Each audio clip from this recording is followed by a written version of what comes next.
உபாகமம் 31வது அதிகாரம் 8வது வசனம். கர்த்தர் தாமே உனக்கு முன்பாக போகிறவர், அவர் உன்னோடே இருப்பார். அவர் உன்னை விட்டு விலகுவதுமில்லை, உன்னை கைவிடுவதுமில்லை. நீ பயப்படவும் கலங்கவும் வேண்டாம் என்றார். வாசித்ததான இந்த வசனம் இப்படியாக சொல்லுகிறது. கர்த்தர் நமக்கு முன்பாக போகிறவர், அவர் நம்மோடு இருக்கிறவர், நம்மளை விட்டு விலகுவதும் இல்லை, கைவிடுவதும் இல்லை. அது மாற்றமல்ல, நம்மளை பயப்படவும் கலங்கவும் வேண்டாம் என்றார். அநேக நேரங்களில் அநேக சூழ்நிலைகளை நம்ம தனிமையா இருப்போம். தனிமையா இருந்து அநேக காரியங்களை குறித்து நம்ம நினைக்குவோம். சில நேரம் கண்ணீர் வடிப்போம், சில நேரம் சோர்ந்து போயிடுவோம், சில நேரம் அநேக காரியங்களை நினைச்சு துக்கம் அடைஞ்சிடுவோம்.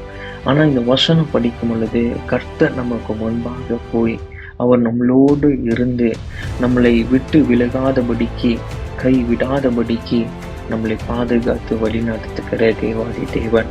அது மாற்றமல்ல, அவர் தியாக சொல்லுகிறார், பயப்படவும் கலங்கவும் வேண்டாம்னு சொல்றாரு.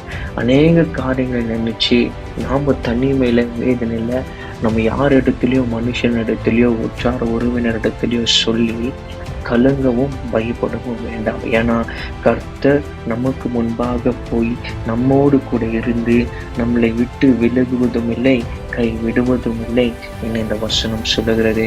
ஒருவேளை உங்களுக்கு தனிமையில நீங்க இருப்பீங்கன்னா, சில நேரம் துக்கமா இருப்பீங்கன்னா, இந்த வசனத்தை படித்து பாருங்க, இந்த வசனத்தை தியானித்து பாருங்க. கர்த்தர் நம்மளை விட்டு விலகுவதும் இல்லை, கை விடுவதும் இல்லை, நம்மோடு கூட இருந்து அவர் முன்பாக போகிற தேவாதி தேவனாக இருக்கிறார்.